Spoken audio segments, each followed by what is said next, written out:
Pues muy buenas tardes, hermanos. Estamos nuevamente en un cierre más de Shabbat. Espero que hayan pasado una excelente tarde, un excelente día desde ayer con las predicaciones de nuestros hermanos, que han sido de edificación para todos y cada uno de nosotros.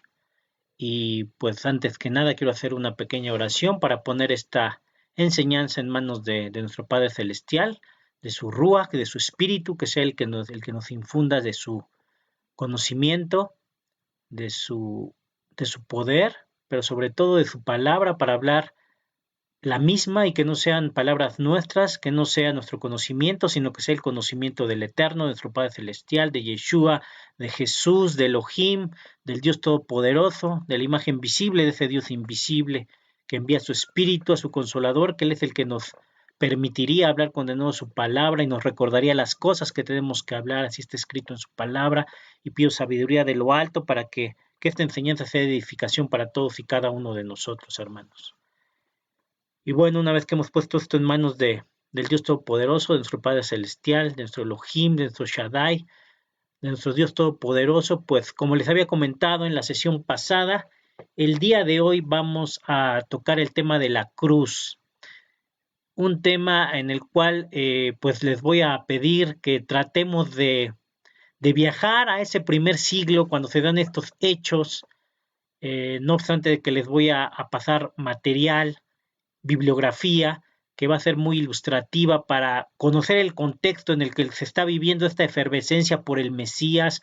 El pueblo está pues sufriendo la conquista, está sufriendo al Imperio Romano. Entonces tenemos que tener ese contexto, hermanos, de que ellos están en una situación pues de sometimiento, no solo ahí pues en su contexto social, cultural, sino incluso en el económico, tienen que estar dando tributo al Imperio Romano, y como sabemos históricamente se generaron diversas revueltas, había levantamientos, Judea siempre fue una pues una circunscripción que para Roma siempre le generaba muchos conflictos por estas sublevaciones del pueblo judío. Tenemos históricamente que están reconocidas las tres revueltas romanas, las tres guerras judías que también se les conocen, porque siempre ha existido en el pueblo judío esta idea de liberarse, y en ese momento histórico había una gran expectación mesiánica, había una gran expectación cuando Juan el Bautista, Juan empieza a declarar la venida del reino, que el reino se ha acercado, empieza a decretar el evangelio del reino, del arrepentimiento, y él anuncia la venida de este Mesías, está anunciando la venida de alguien más poderoso que él, eh, y que él los iba a bautizar en fuego y en espíritu, dice el profeta Juan. En ese tenor, teniendo ese contexto, hermanos, tenemos que entender que entonces la expectación era muy grande. Tenemos que entenderles que la expectación que se tiene en ese momento histórico, en el devenir del pueblo de Israel, en específico del pueblo judío en aquella época, había una gran expectación, un deseo, un gran deseo porque apareciera este Mesías que los liberara. Sin embargo, ellos estaban muy concentrados en lo que veían, ellos estaban concentrados en, en su libertad física y habían descuidado la espiritual. Y entonces, a lo largo de este estudio vamos a ver que si bien es cierto, va a haber una restauración, que es lo que también buscaba mucho el pueblo, se hablaban de la restauración de Israel, de que se redimiera el reino. Entonces, hermanos, había una gran inquietud, una gran, pues, deseo porque llegara este Mesías prometido. Entonces, teniendo en cuenta más o menos ese panorama que a grandes rasgos les comento en este momento, la idea de la cruz, pues es una idea que no tiene, aparentemente no tiene ningún fundamento, no tiene ninguna expectativa para ver al Mesías refiriéndose a una cruz, pasando por la cruz, pasando por este proceso de crucifixión. Era muy complicado para el pensamiento judío, como también lo vamos a ver en el material que tengo poner delante de ustedes. Y entonces, como podrán observar seguramente ya en su monitor, tenemos ahí la pantalla que efectivamente pues nos pone una cruz. Entonces, esa cruz, ¿qué significado tiene? Y en ese tenor nos damos cuenta que no era algo que estuviera en el horizonte del pensamiento judío del primer siglo. Entonces, vamos a ir a la siguiente lámina, que son las objeciones sobre la cruz. Vamos a tocar en esta sesión, la verdad, hermanos, es que hay mucho material para tocar a este respecto, pero dada el cúmulo de información, tanto secular, pero también teológica, que debemos tocar en este punto, para hacer un poco de apologética, es estos dos puntos. El primer punto es que en la mente de los judíos de aquella época, pues la escritura era muy clara. Maldito era el que colgara de un madero. Eso lo tenemos en Deuteronomio, lo vamos a citar ya de manera muy precisa a lo largo de la sesión. Y el segundo aspecto era para ellos si tenía sentido adorar a un Mesías muerto. Yo creo que son dos ideas que aparentemente se contradicen en la escritura.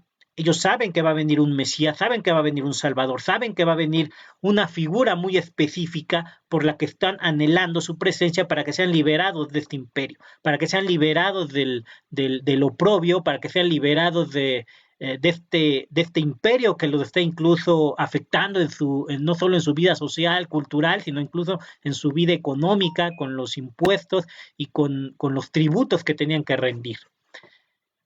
Así las cosas, estos son los dos aspectos que quiero tocar. Les digo, podríamos tocar otras objeciones acerca de la cruz, pero creo que estos dos aspectos son los más relevantes. Es decir, un aspecto teológico muy claro que está en la mente de los judíos, que está en la mente de los fariseos, que está en la mente de los rabinos, de los conocedores, de los doctores de la ley, y quizá en general en la población ha permeado toda esta idea de que el que es colgado en un madero es maldito para Dios. Y entonces adorar a un Mesías muerto, pues creo que en su pensamiento y en su lógica no tiene precedente. Entonces vamos a iniciar con esto, hermanos. Vamos a la siguiente diapositiva. Y quiero recordarles que Yeshua, el Mesías, el Salvador, tiene diversos roles. Y en ese sentido quiero comentarles que me concentré en tres etapas, en tres figuras o facetas que debe de cumplir el Mesías. Y fundamentalmente tenemos estos tres roles: el profeta, el Mesías y el Salvador. Creo que podemos considerar que esos son los tres roles más relevantes que debe jugar este Mesías en el pensamiento judío del primer siglo para que se le pudiera reconocer como el Salvador, como el Mesías y como el profeta. Creo que estos tres roles, estas tres figuras que se dan en el Antiguo Testamento, en el Tanaj, son las más relevantes. Evidentemente el Mesías tiene otras funciones, otras facetas, pero el estudio no daría, hermanos, para poder referirme a cada una de ellas. Entonces me concentré en esas tres.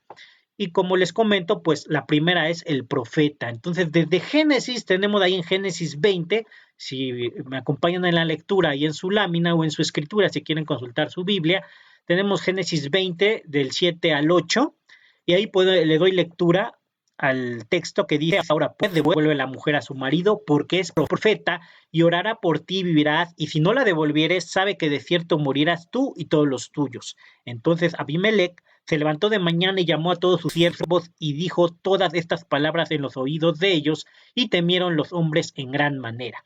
Aquí tenemos entonces la primera vez que se habla de que se utiliza más bien este término de profeta, que es el Strong, ahí también lo tienen a la vista, el Strong 5030, que es la palabra Naví en el hebreo, y que significa hombre inspirado, profecía, profeta.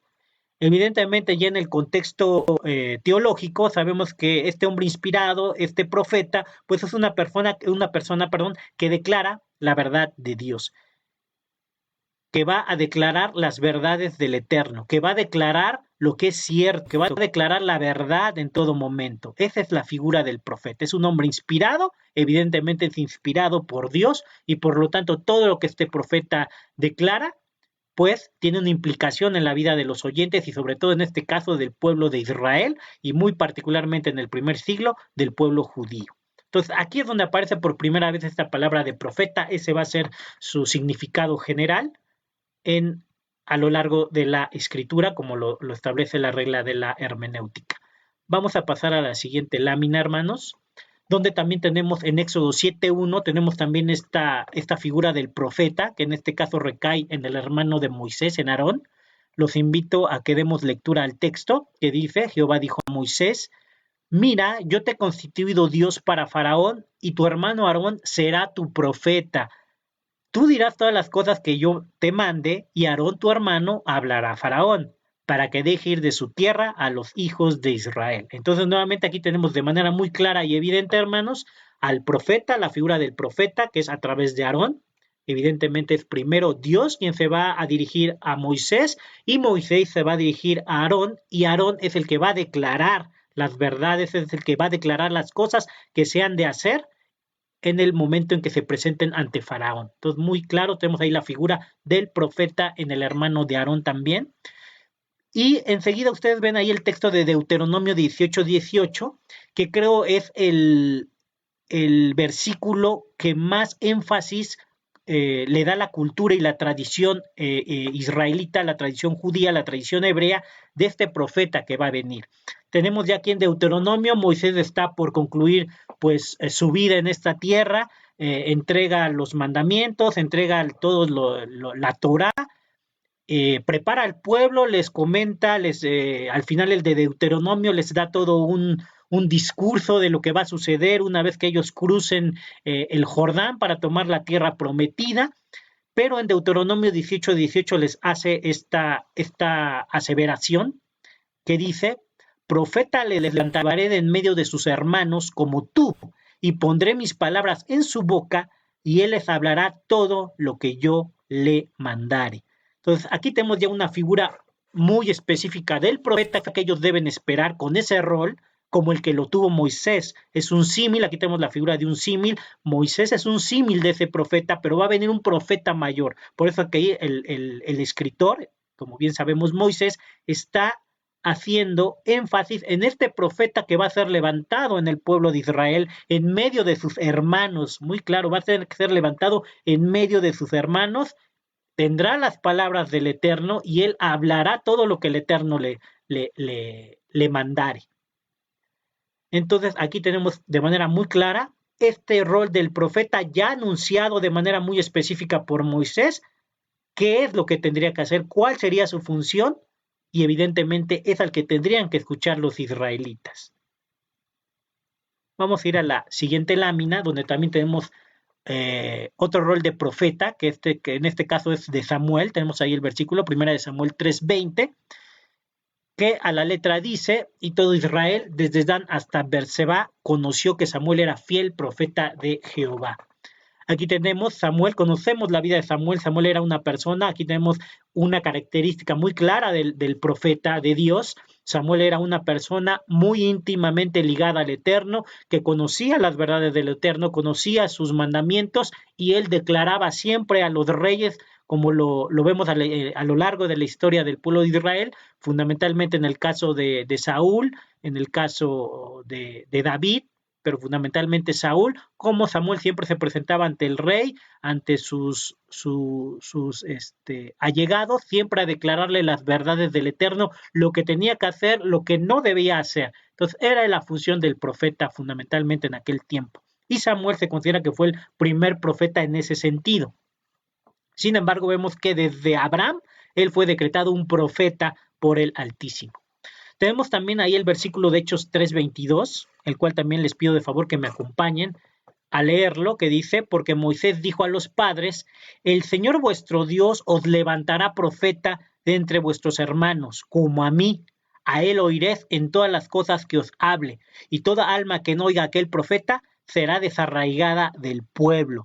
Aquí tenemos el discurso de Pedro y Juan, ellos están declarando igualmente las verdades respecto de este Jesús resucitado, respecto de que del Cristo sufriente, eh, y como observamos, aquí tenemos también el término profeta. Y ahí ellos hacen una recapitulación, evidentemente, de lo que se dijo, de lo que dijo Moisés en Deuteronomio, y que este profeta que se iba a levantar de entre los hermanos era precisamente a este Jesús, a este Yeshua, a este Elohim, a esta imagen visible del Dios invisible que había sido crucificado por el pueblo, precisamente a manos del Imperio Romano. Entonces aquí ellos están haciendo precisamente esta referencia del Tanakh para hacerles ver que este es el profeta que debían oír y escuchar, era el profeta que debían de atender y de obedecer. Vamos a ir a la siguiente lámina. Entonces tenemos muy claro quién es este profeta y finalmente, como vimos en el versículo de Hechos, Pedro y Juan de manera muy específica señalan que este profeta era Yeshua, este profeta era Jesús. Pero de igual manera tenemos la figura o el rol del Mesías, que quizás era la figura que más relevante para los judíos. Ellos esperaban a este Mesías de manera muy ansiosa. Les digo, hagamos como un ejercicio, tratar de estar en ese primer siglo. No sé si alguna vez tú has anhelado ver algo, conocer algo, y hay una ansiedad o hay un anhelo por conocer eso, algo que es de gran trascendencia para ti, y hay una expectación. Tienes un deseo, un anhelo. Imagínense, para el pueblo de Israel ese anhelo era, era superlativo. Había una gran expectación, sobre todo después de las declaraciones de Juan el Bautista. Yo creo que se crearon mayores expectativas acerca de este Mesías.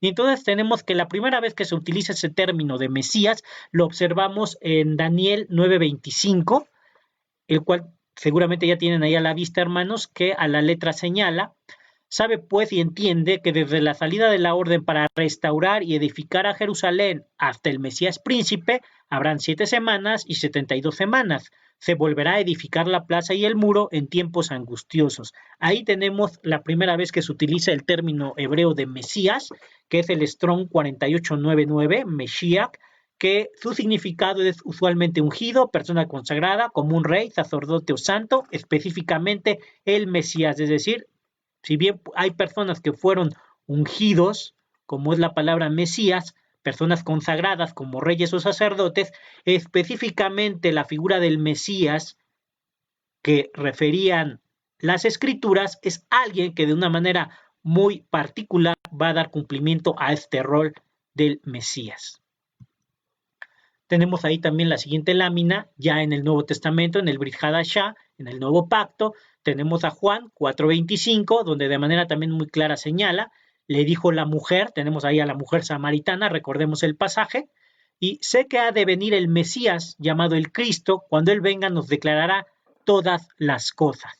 Yeshua, Jesús, le dijo: yo soy el que habla contigo. Recordamos, casi para todos es muy conocido este pasaje de la mujer samaritana, que entran en este diálogo. Él se le presenta como el Mesías. De hecho, es la única vez que de manera muy clara y evidente, Yeshua, nuestro Salvador, el Mesías, la imagen visible de ese Dios invisible, se presenta como el Mesías a esta mujer samaritana.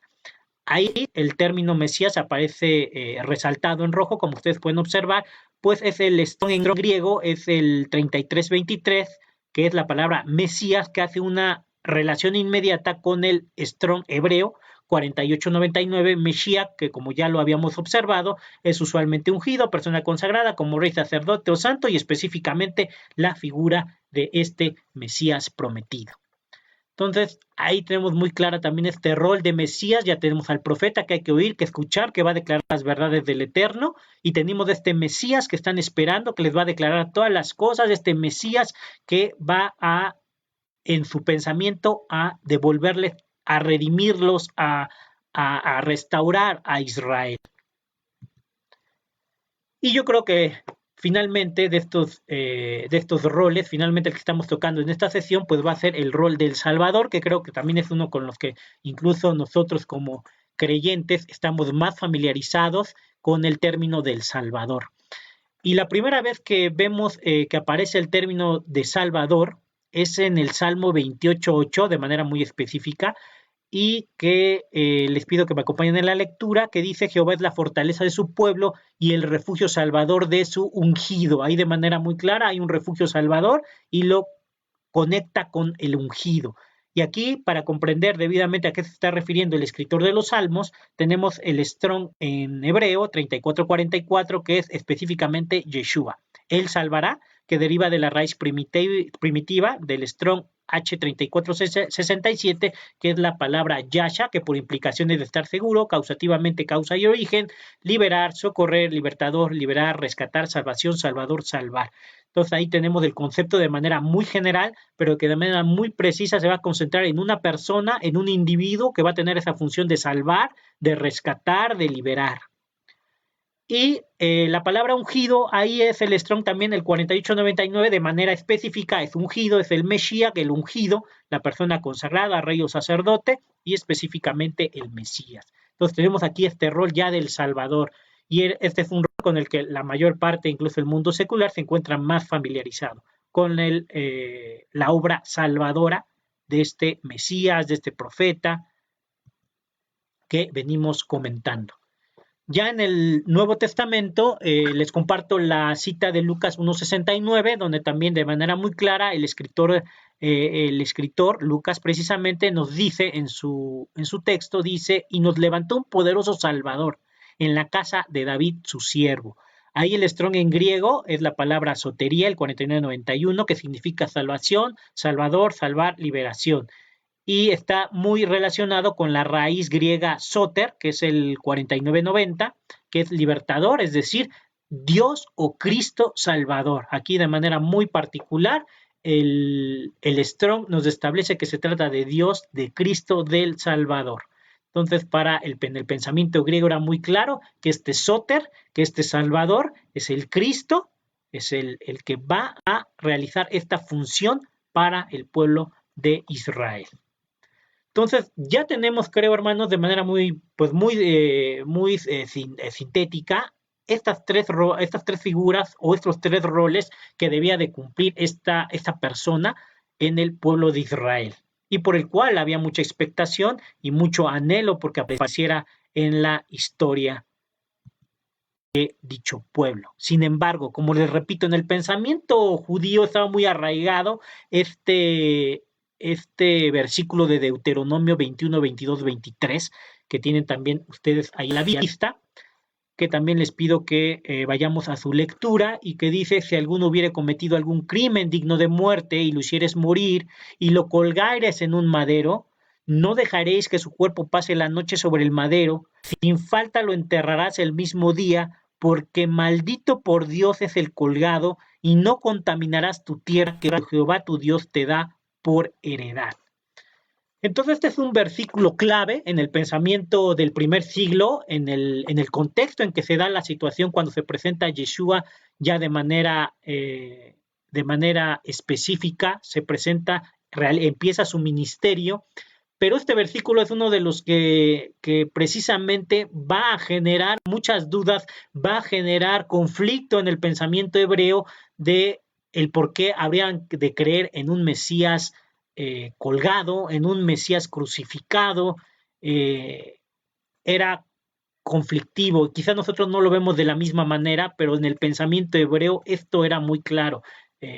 Para los fariseos, para los escribas, para ellos era muy claro que el que hubiera muerto este supuesto Mesías para ellos en el madero era una situación que lo descalificaba de una manera muy evidente.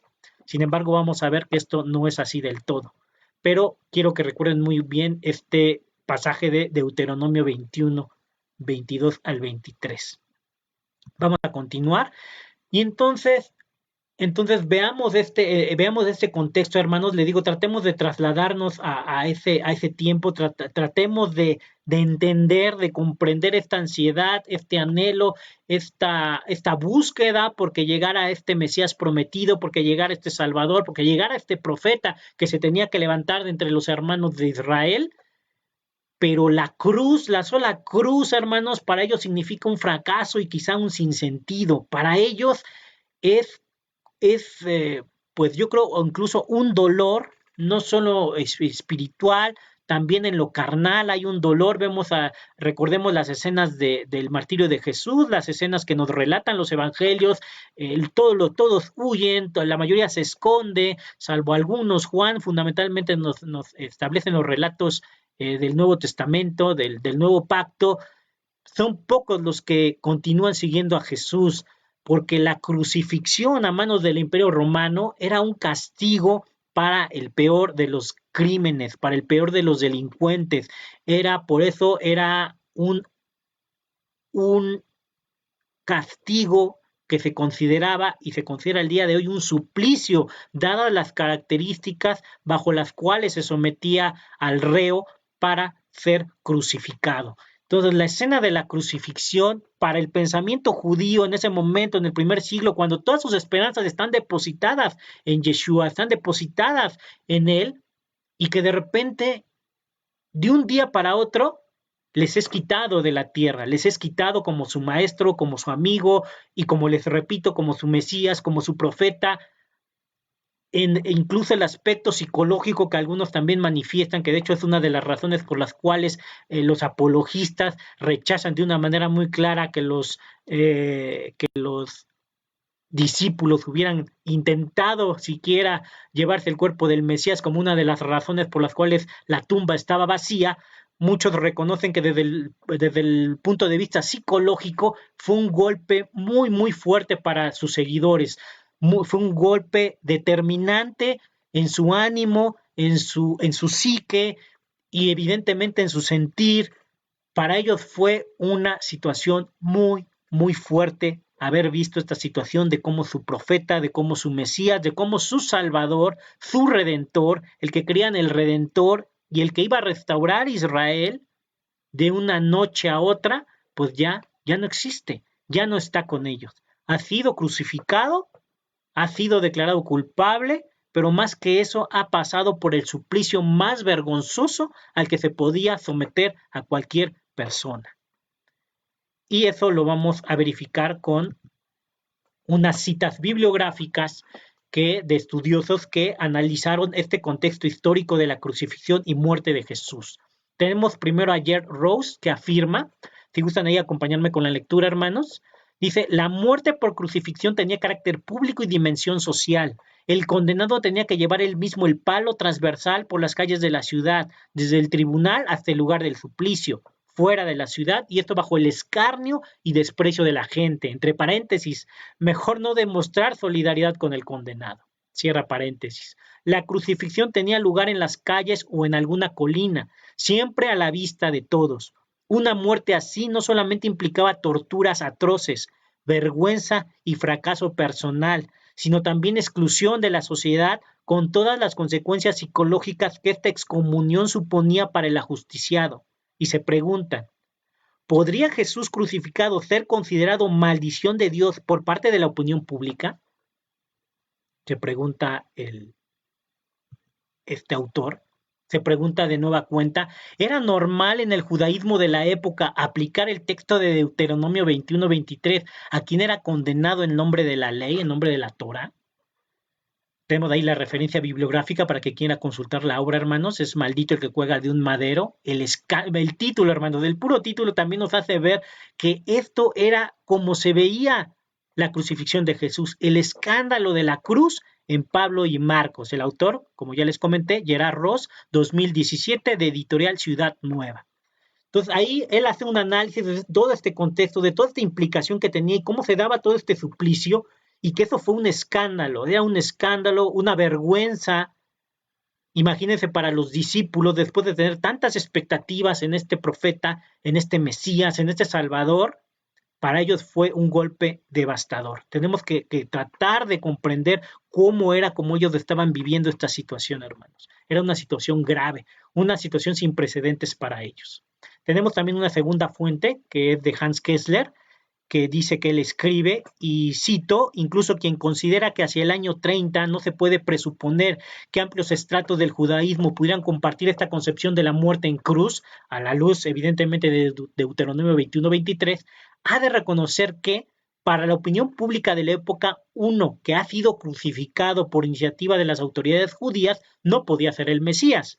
Un Mesías doliente, muerto, crucificado, era una contradicción terminis, dice aquí el autor, totalmente impensable en el contexto judío de entonces.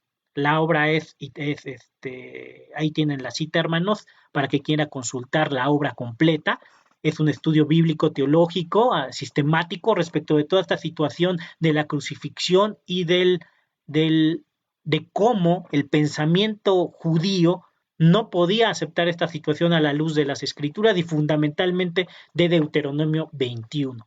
Entonces, ese es el contexto, hermanos, que creo que podemos vislumbrar, que podemos entender y podemos, a la luz de esta expectativa, de estos anhelos de que el pueblo judío tenía cifrado y sobre todo los discípulos de manera muy particular tenían cifradas todas sus esperanzas en Yeshua, tenían cifradas sus esperanzas en este Cristo, tenían en este sujeto, en este personaje histórico, en él tenían cifradas todas sus esperanzas, hermanos. Entonces, quiero que les quede muy claro. A la luz incluso de los estudios que les estoy exponiendo, nos damos cuenta que no era factible para el pensamiento judío de la época recibir un Mesías de estas características. Por el contrario, esperaban un Mesías rey, un Mesías que estableciera el reino y que evidentemente los liberara de la opresión romana. Y por eso tenemos que dar como una nueva lectura a Lucas 24 del 13 al 35, que como todos, creo que todos hemos leído este pasaje. Sin embargo, a la luz de esto que quiero, hermanos, de una manera muy clara, traten de hacer lo suyo, de ver, de tratar de trasladarse a esa época y entonces poder ver de una manera distinta, con otra perspectiva, este pasaje de Lucas 24, que es el famoso camino a Emaús. Quiero darle lectura para que podamos de una manera pues muy clara y a la luz de lo que les he comentado, hacer una reinterpretación, o más que una reinterpretación, un mayor entendimiento del estado, del contexto que estaban viviendo los discípulos. Y tenemos aquí a dos precisamente. El versículo 13, ahí lo tienen a la vista, hermanos, dice, y he aquí, dos de ellos iban el mismo día a una aldea que estaba en Jerusalén, de Jerusalén, a 60 estadios, llamada Emaús. E iban hablando entre sí de todas aquellas cosas que habían acaecido. Evidentemente están hablando de este Mesías, de este profeta, de este Salvador y de lo que le había acontecido. Ellos ya se van de Jerusalén. Sigue el texto. Y aconteció que yendo hablando entre sí y preguntándose el uno al otro, el mismo Jesús llegó, el mismo Yeshua llegó e iba con ellos juntamente. Mas los ojos de ellos estaban embargados para que no le conociesen. Muy importante. Aquí había una situación que el Padre permitió, que Yeshua permite, para que ellos no le puedan reconocer. Y él díjoles, dice el texto, ¿qué pláticas son estas que tratáis entre vosotros andando y estáis tristes? Aquí tenemos que ellos estaban tristes, hermanos. Yo creo que más que tristes, sus esperanzas, sus anhelos estaban totalmente destrozados. Sigue el texto.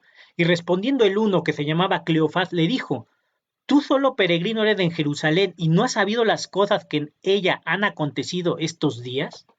Entonces le están preguntando cómo es posible que tú no supiste de esto, no te enteraste de esto, porque fue una cuestión pues que fue de conocimiento público, como dicen los relatos acerca de las crucifixiones, tenían que pasar por el escarnio público, tenían que ser crucificados en un lugar visible, hermanos, precisamente para que sufrieran ese escarnio, ese rechazo, incluso burlas, todo este contexto de desecho de la sociedad, como se le veía a este tipo de reos que eran crucificados, pues era notorio en Israel. Entonces dicen, ¿cómo es posible que no sepa de estas cosas? Le están preguntando. Entonces él les dijo, ¿qué cosas? Y ellos le dijeron, aquí este texto es importante, por eso lo resalto, hermanos, dice, de Jesús Nazareno, el cual fue varón profeta, poderoso en obra y en palabra delante de Dios y de todo el pueblo. O sea, ya está muerto para ellos y dicen, fue un varón profeta poderoso, en palabra, delante de Dios y de todo el pueblo, es decir, todavía desde el punto de vista psicológico muchos dicen que ellos todavía no aceptaban esto, no lo están aceptando, están hablando que él fue un varón profeta, que fue poderoso. Sin embargo, la realidad los confronta, la realidad los está confrontando, la realidad está haciendo añicos sus esperanzas. Y sigue el texto, y siguen relatando ellos. ¿Y cómo le entregaron los príncipes de los príncipes de los sacerdotes, nuestros príncipes, la condenación de muerte y le crucificaron? Mas nosotros, aquí también les resalto, porque este era su anhelo, hermanos, esta era su expectativa, mas nosotros esperábamos que él, que este Cristo, que este ungido, que este profeta, que este Mesías, que este Salvador, era el que había de redimir a Israel. Y ahora sobre todo esto, hoy es el tercer día que esto ha acontecido. Entonces, hermanos, su situación emocional, espiritual, pues estaba por los suelos, estaban muy, muy dañados. Siguen platicando, aunque también unas mujeres de los nuestros nos han espantado, dicen, vean cómo se nos han espantado, las cuales antes del día fueron al sepulcro. Y seguimos con el texto, y no hallando su cuerpo, es decir, ya tienen conocimiento, hermanos, de que no han hallado su cuerpo, pero ellos están destrozados, hermanos. No pueden entender lo que realmente tenía que suceder, no lo están entendiendo, porque su expectativa era una, y la realidad aparentemente está acabando con esa realidad, con esa esperanza, con ese anhelo, con esas expectativas. Y dice, y vinieron diciendo que también habían visto visión de ángeles, los cuales dijeron que él vive. Ahí nuevamente les resalto también el pasaje, hermanos, perdón, el versículo, y también los cuales dijeron que él vive. O sea, ya les dijeron que el cuerpo no es hallado, que los ángeles en visión se aparecen a estas mujeres de los suyos y les dicen que él vive. Pero ellos ya se van de Jerusalén, para ellos ya, esto se acabó, no hay vuelta de hoja, está muerto, no hay esperanza. Y continúa el texto, y fueron algunos de los nuestros al sepulcro y hallaron así como las mujeres habían dicho, mas a él no le vieron, es decir, no le vieron a este profeta, a este Salvador, a este Mesías. Entonces él les dijo, insensatos y tardos de corazón para creer todo lo que los profetas han dicho. ¿No era necesario que el Cristo padeciera estas cosas y que entrara en su gloria? Y comenzando desde Moisés y de todos los profetas, declarábales en todas las escrituras lo que de él decían. Entonces aquí de manera ya muy clara, este Salvador, este Mesías, este profeta, en su labor de profeta les empieza a declarar lo que estaba desde Moisés, desde Génesis, yo creo que les empieza a declarar que tendría que venir ese de la simiente de mujer para derrotar al enemigo. Evidentemente desde un aspecto también espiritual. Sin embargo, les digo, a la expectativa es que fuera de una cuestión natural, física, que ellos pudieran ser liberados del Imperio Romano. Y dice, y de todos los profetas les declaraba las escrituras lo que de él decían. Entonces a él seguramente hace todo un recuento, Yeshua, hace todo un recuento de las escrituras que de manera muy clara declaraban que tenía que sufrir, que tenía que ser muerto, que tenía que ser desechado, pero que en su contexto histórico de ese momento, en su contexto social, en su contexto religioso que habían generado pues los escribas, los fariseos, pues no tenía cabida. Y llegaron a la aldea donde iban y él hizo como que iba más lejos. Estamos siguiendo el texto y dice, mas ellos le detuvieron por fuerza diciendo, quédate con nosotros porque se hace tarde y el día ya ha declinado. Entró pues a estarse con ellos. Y aconteció que estando sentados con ellos a la mesa, tomando el pan, bendijo, partió y dióles. Entonces fueron abiertos los ojos de ellos. Es decir, es aquí en ese momento que Dios permite que los ojos les sean abiertos. Ellos no le entendían, ellos no lo podían reconocer. Pero es en este momento cuando Dios les permite abrir los ojos y que le conocieran. Y dice, y le conocieron, mas él desapareció de los ojos de ellos. Y entonces ya uno al otro se dicen, no ardía nuestro corazón en nosotros mientras nos hablaba en el camino. Y cuando nos abría las escrituras, aquí ya tenemos las escrituras, sí daban testimonio de este Cristo, de este Mesías, de este ungido, de este profeta, que tenía que pasar por estas pruebas y que iba a ser desechado y que iba a ser muerto. Daniel lo dice, y otros versículos que enseguida vamos a estar verificando, sí lo dicen, pero en el contexto en que estaban era tanta la expectación que se tenía de este Mesías, de este profeta, de este Salvador, que no tomaban en cuenta esta parte de la Escritura, les estaba velada podríamos quizá entender, como podemos entender que les fue velado incluso cuando Jesús se le está presentando en el camino de Emaús. Y dice, y levantándose en la misma hora tornáronse a Jerusalén y hallaron a los 11 reunidos y a los que estaban con ellos, que decían, ha resucitado el Señor verdaderamente y ha aparecido a Simón. Entonces ellos contaban las cosas que les habían acontecido en el camino y cómo había sido conocido de ellos al partir el pan. Entonces, este relato del camino de Maús, hermanos, creo que toma otra perspectiva si consideramos realmente el contexto en el que se está dando y en el que se está desenvolviendo la crucifixión de Jesús en la cruz, en el madero, y lo cual, de una manera frontal, choca con este pensamiento que se tenía. Pero como vamos a ver, sí había escritura que nos hablaba de este Mesías sufriente, que nos habla de esta situación que tenía que vivir, pero que para ellos estaba velado, simplemente no lo consideraban. Y fundamentalmente tenemos el Salmo 22. El Salmo 22 es incluso para cualquiera que defiende el Evangelio, es uno de los salmos que más se utilizan en apologética, porque este salmo, cualquiera que lo lee, sin lugar a dudas llega a la conclusión que está hablando del Mesías, y muy particularmente nosotros como creyentes en Yeshua, se está refiriendo a su persona. Le voy a dar lectura porque creo que es un salmo importante y trascendente para la sesión. Y dice, Dios mío, ¿por qué me has desamparado? ¿Por qué están tan lejos de mi salvación y de las palabras de mi clamor? Dios mío, clamo de día y no respondes, y de noche y no hay para mí reposo. Pero tú eres santo, tú que habitas entre las alabanzas de Israel. En ti esperaron nuestros padres, esperaron y tú los libraste. Clamaron a ti y fueron librados. Confiaron en ti y no fueron avergonzados. Mas yo soy gusano y no hombre, oprobio de los hombres y despreciado del pueblo. Todos los que me ven me escarnecen, estiran la boca, menean la cabeza diciendo, se encomendó a Jehová, líbrele él. Sálvale, puesto que en él se complacía. Pero tú eres el que me sacó del vientre, el que me hizo estar confiado desde que estaba en los pechos de mi madre. Sobre ti fue echado desde antes de nacer, desde el vientre de mi madre, tú eres mi Dios. No te alejes de mí, porque la angustia está cerca, porque no hay quien ayude. Me han rodeado muchos toros, fuertes toros de Basán me han cercado. Abrieron sobre mí su boca como león rapaz y rugiente. Continuamos con el texto. He sido derramado como aguas y todos mis huesos se descoyuntaron. Mi corazón fue como cera derritiéndose en medio de mis entrañas. Como un tiesto se secó mi vigor y mi lengua se pegó a mi paladar y me has puesto en el polvo de la muerte. Porque perros me han rodeado, me ha cercado cuadrilla de malignos, horadaron mis manos y pies.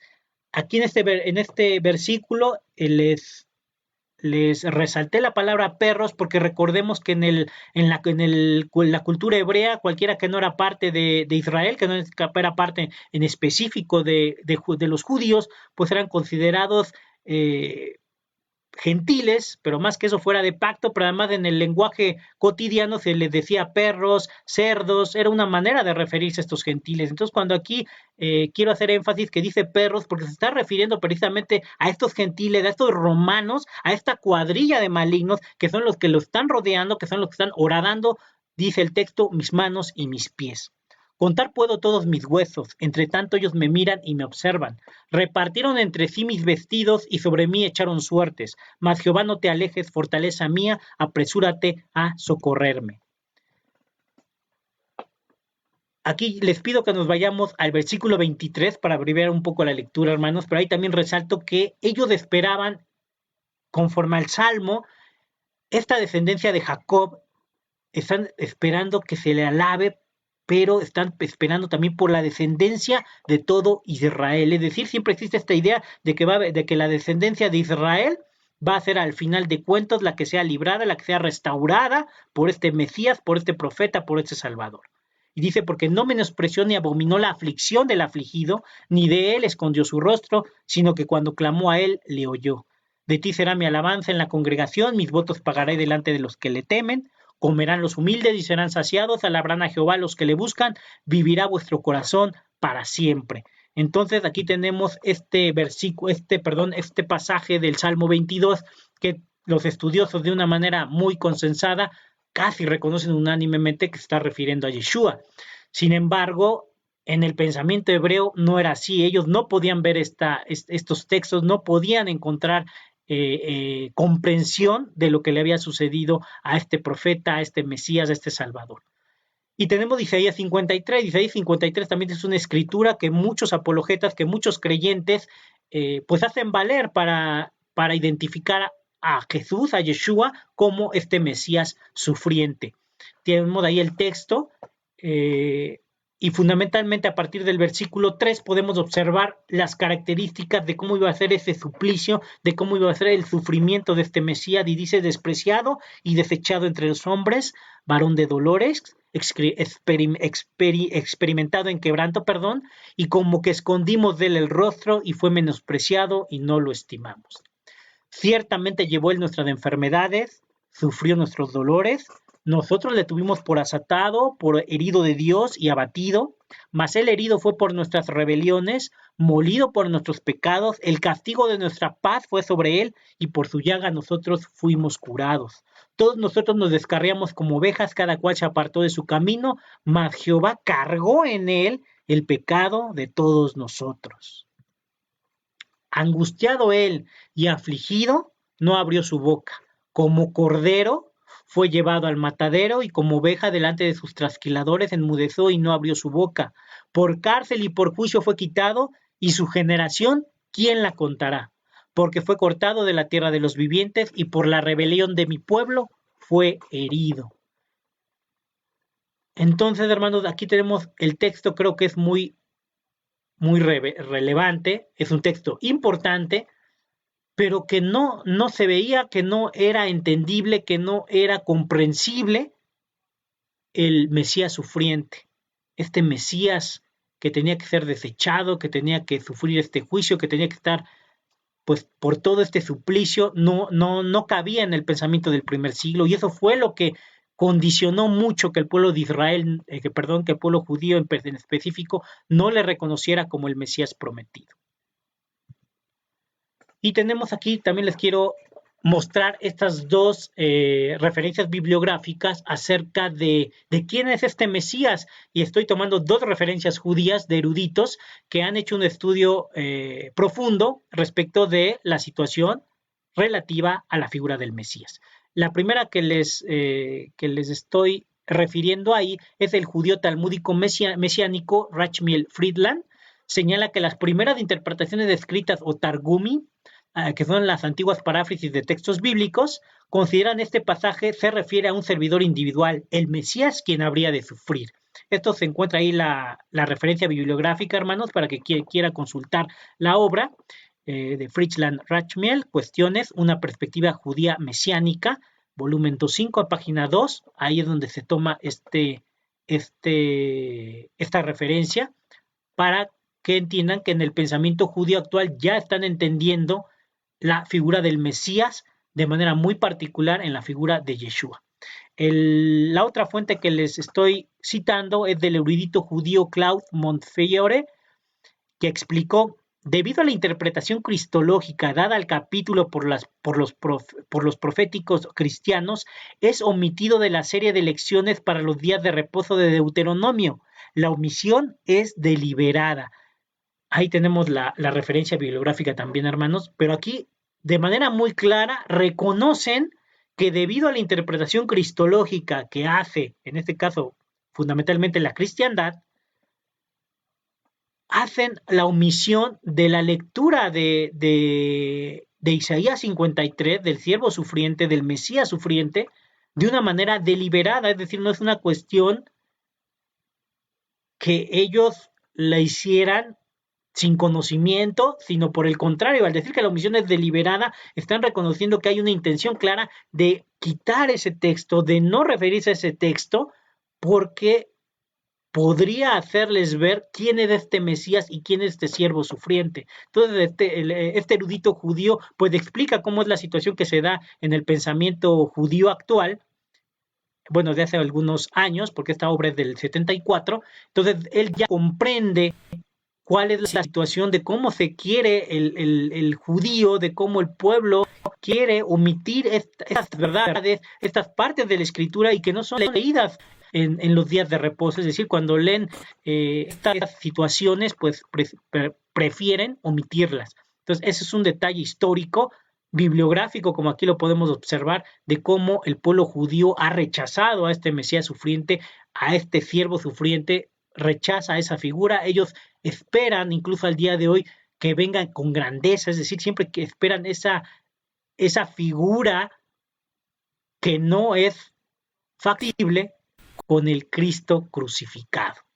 No lo pueden entender. Entonces aquí tenemos algunas de las situaciones que refieren estos judíos a ese respecto.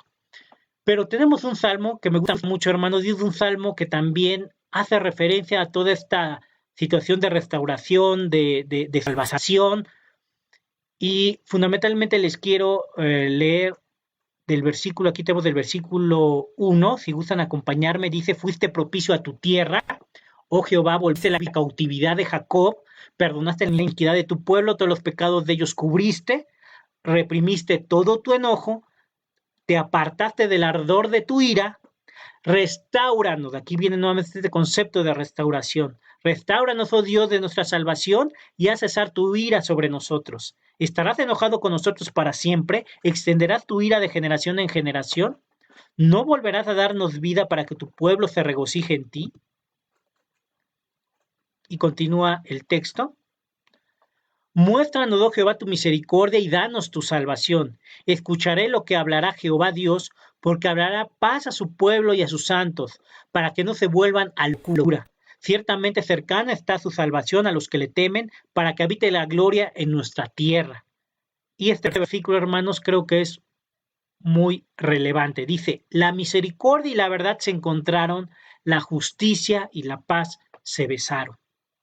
La verdad brotará de la tierra y la justicia mirará desde los cielos. Jehová dará también el bien y nuestra tierra dará su fruto. La justicia irá delante de él y sus pasos nos pondrá por camino. Creo que este salmo también es un salmo que nos puede revelar esta figura del Mesías, esta figura que en ella, en esa cruz, hermanos, es donde creo coinciden estos conceptos. La misericordia y la verdad se encontraron. La justicia y la paz se besaron. La misericordia, que es Gesed en el original hebreo. La verdad, el Emet. La justicia, la paz. Ahí la palabra paz es Shalom. Sabemos que Shalom no solo es paz, sino que tiene una implicación mucho más grande, mucho más profunda. Paz, seguridad, tranquilidad. La justicia. Entonces, salvo su mejor opinión, estos conceptos únicamente confluyeron en esa cruz. La misericordia del Dios Padre para nosotros, pero a través de su verdad, que es la Torá, y la verdad que es este mismo Yeshua crucificado. Pero tendría que haber un juicio, tiene que haber una justicia del Padre, tiene que efectuar su juicio, y en esa cruz confluye este juicio. Pero no solo está este juicio, sino que viene la paz para nosotros.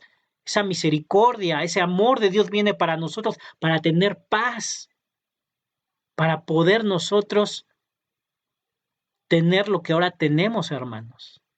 Pero es ahí, no lo veo yo en otra parte de la Escritura, no lo veo en otro acontecimiento histórico, salvo en Yeshua. En esa cruz, en ese madero, es donde confluyen estos conceptos, estas verdades, esta misericordia, la justicia y la paz, ahí se besan. Es decir, vemos la justicia de Dios porque ahí Yeshua se hace maldición, recibe la maldición por nuestras rebeliones, pero nosotros recibimos también la paz que a través de Yeshua recibimos de esta paz, recibimos de este don, recibimos de este regalo, la gracia, pero sin dejar de lado el juicio, la verdad del Padre Eterno, la verdad que es su palabra, como bien sabemos.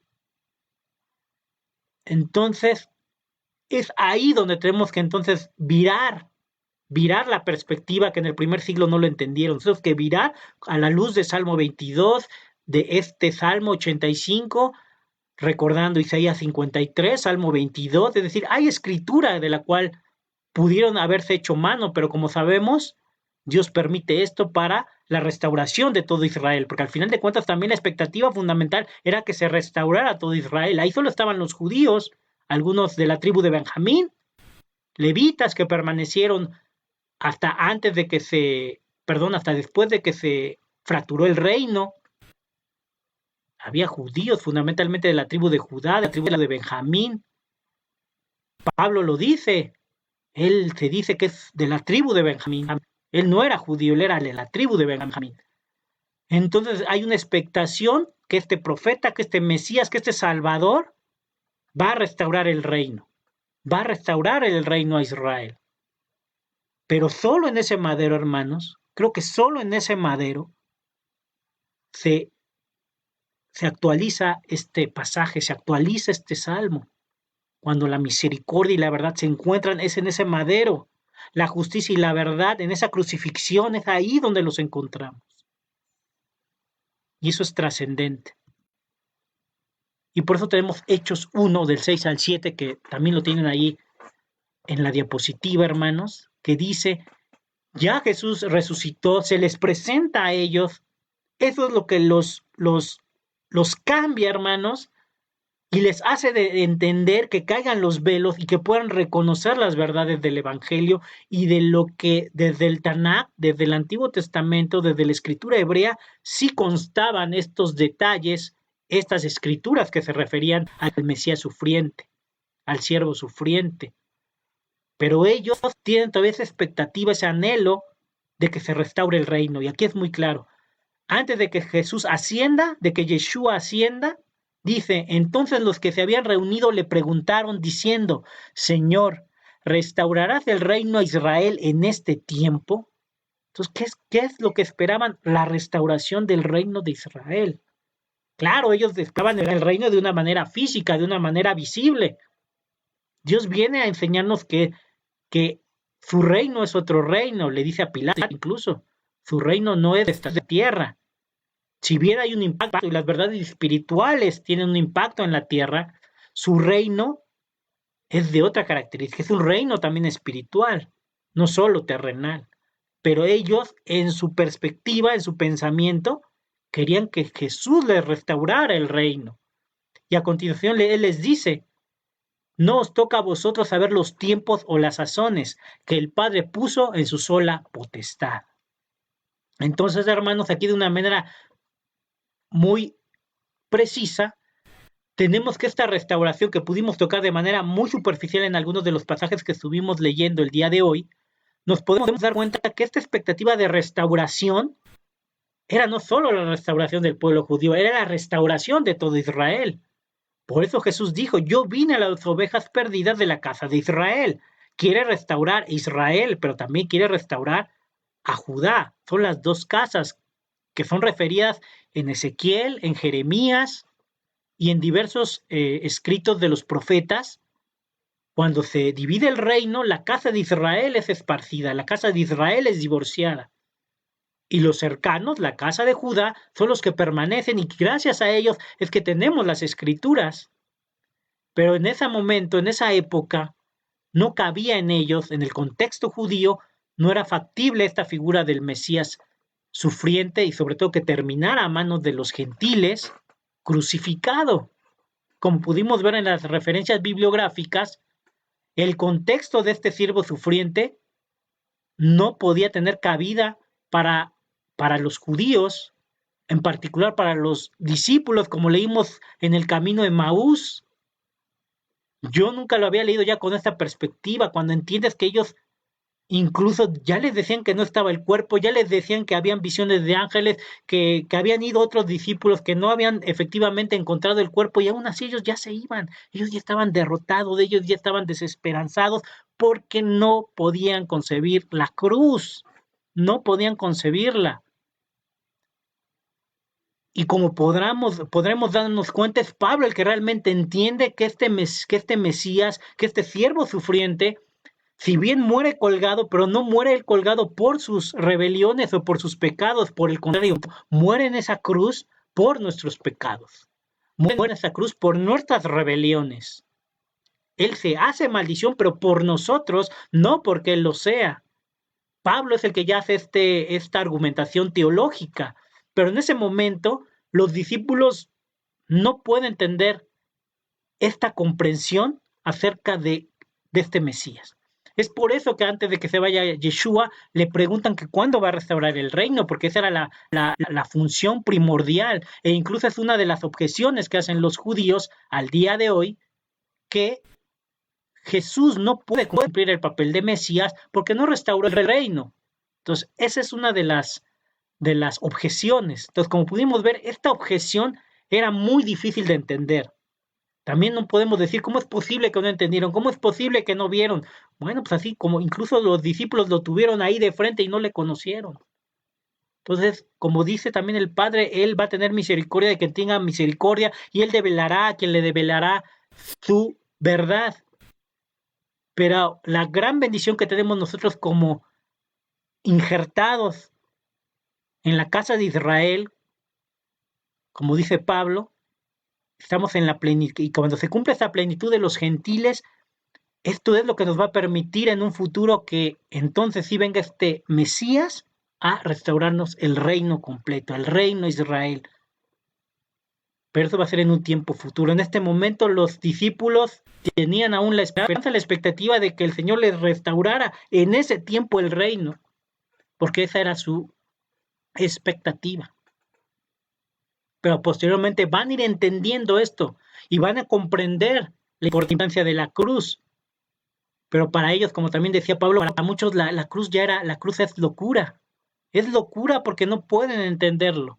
Para ellos fue un escándalo, fue una vergüenza lo que pasó Jesús, lo que pasó Yeshua en ese suplicio. Y para cerrar, hermanos, les comento, hay mucha información al respecto. Me concentré en esta situación porque creo que es una situación teológica importante, pero también apologéticamente es importante de cómo tenemos que ver la perspectiva del otro lado, no solo quedarnos con la magnificidad del Mesías, con su poder, con su majestad, con su gloria. Teníamos y tenemos que ver esta otra parte, esta otra contraparte. He escuchado a muchos académicos o conocedores o que tratan de entender en la teología y dicen, yo no puedo creer en un Dios, en un Yeshua, en un Cristo crucificado. O sea, ellos dicen, no lo puedo entender, no lo pueden entender. ¿Cómo voy a creer en alguien que está crucificado? Pero el Salmo 85 creo que nos da mucha luz, hermanos. Como les comentaba, en ese madero, en esa cruz, la misericordia y la verdad se encontraron, la justicia y la paz se besaron. Ahí en ese momento confluyen toda esa verdad, confluyen estos términos, confluyen estos acontecimientos. No hay otro momento en la historia y solo es a través de Yeshua, que es el fundamento de nuestra fe. Por eso es nuestra roca, porque en él tiene lugar esto, la misericordia, pero también la verdad, la justicia, pero también la paz y la gracia, como también posteriormente esgrime Pablo. Entonces, pero nada de esto puede tener coherencia si no es a través de esta cruz.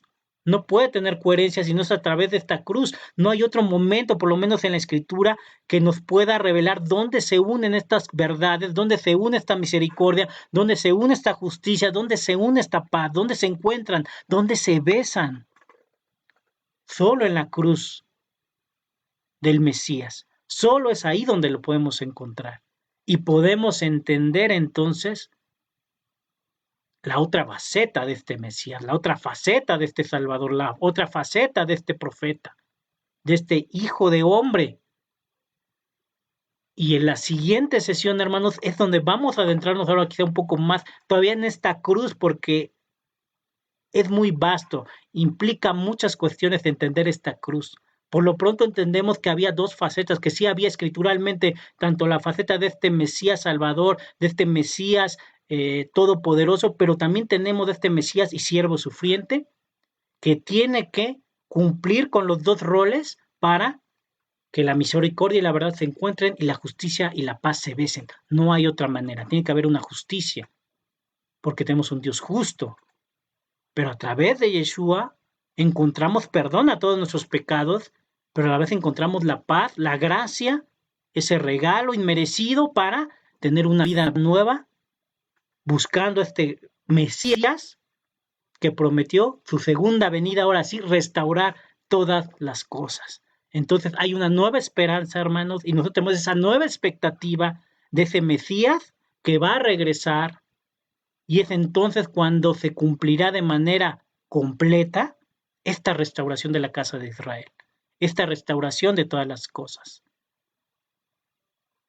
Entonces, hermanos, creo que este fue un estudio que a mí en lo personal me hizo quizá adentrarme un poquito más en esta perspectiva que muchas veces de una manera superficial la vemos, bueno, no creyeron en Jesús, bueno, allá ellos de quienes dicen, nos jactamos nosotros de que ellos no entendieron y que nosotros por misericordia estamos entendiendo y estamos siendo injertados en el pueblo de Israel. Y como dice Pablo, no nos jactemos, porque no nos merecemos nada, hermanos. Como dice la palabra, nos merecemos la muerte, nos merecemos el juicio, eso es lo que nos merecemos por nuestras rebeliones. Pero Jesús fue ahí por amor, pero para que se cumpliera también la justicia del Padre, para que su verdad se enalteciera, pero para que también hubiera misericordia, hubiera gracia. Porque como también lo dijo el Mesías, Él no fue llevado, Él dio su vida. Él dijo, a mí no me la quitan, yo la doy. Ese es el gran amor de nuestro Dios, es el gran amor de nuestro Mesías. Él puso su vida. No se la quitaron, Él la puso. Obviamente Dios, ante los acontecimientos, acomoda las situaciones, por eso es como el Padre Eterno. Desde el Salmo 22, cualquiera que lee el Salmo 22 entiende que es la crucifixión. Cuando, evidentemente sabemos que cuando David escribe este Salmo, la crucifixión no existía. Sin embargo, de la lectura es muy evidente que estamos en presencia de una crucifixión. Y también este Salmo 22 no lo podemos aplicar a nadie más que la figura de Yeshua. No hay quien haya sufrido de esa manera. David, si bien lo escribe, él jamás sufre de esa manera. No hay en la historia de Israel alguien que haya sufrido de esta manera, que haya padecido de esta manera, que haya sido desechado de esta manera conforme Isaías 53. Entonces tenemos que tener confianza en que sí, este Yeshua sí es nuestro profeta, sí es nuestro Mesías, pero sobre todo es nuestro Salvador. Y vamos a analizar en la siguiente sesión, con el favor del Eterno, hermanos, vamos a analizar otros aspectos que derivan de la cruz y por los cuales muchas veces no quieren creer o no quieren entender por qué podemos confiar en este Dios. Porque aquí Dios y este personaje histórico entra en nuestra vida, entra en nuestro contexto, no como un Dios allá en su palacio, allá en su reino, allá en su trono. Él viene, amados, Él viene, se despoja y está aquí con nosotros. Padece lo que quizá nadie ha padecido como Él ha padecido, sobre todo por tratarse de un justo, de alguien en el que no hubo engaño, en el que no hubo mentira.